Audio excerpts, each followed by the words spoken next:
So the biggest challenges for me is the lack of understanding of where the money comes from, because everybody thinks that there's this just infinite amount of money that we can spend, and that is not true. There's a lot of rules and regulations that come with how we can spend it and what we can spend it on, and mostly it goes to being spent on the students.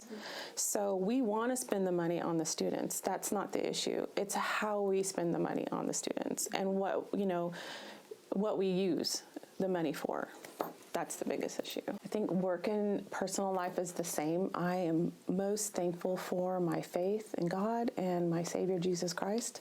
If it wasn't for that foundation, I don't know that I'd be sitting here with you and having this conversation. I've been through a lot of struggles in my life, and I attribute all my success and the things that I've been able to rise up from with that faith. The one thing we don't do is have a traditional Thanksgiving dinner. My husband and my two girls now, they've never liked the traditional like turkey and green bean casserole and that sort of thing. So we just always have something different, whether it's a steak dinner, but we've made it at home, but the only thing that we take from the traditional one is probably mashed potatoes and gravy and then rolls. But like the turkey and everything else, I don't always make a lot of friends in my role.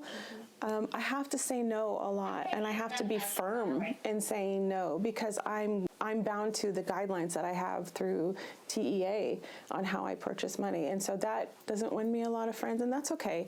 They'll come around maybe later, but as long as I can educate people on how to do it the right way, it works out, right?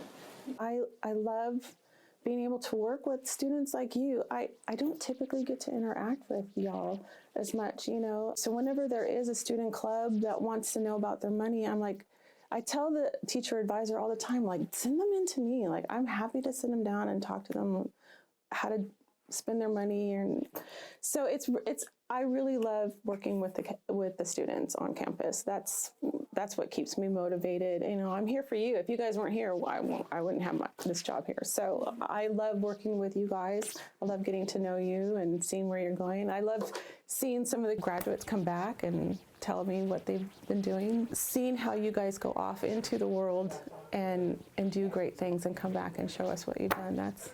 I think any educator, whether you're a teacher, an administrator, or someone like me, seeing what you've done and what little part we had in it, that keeps me motivated and dedicated.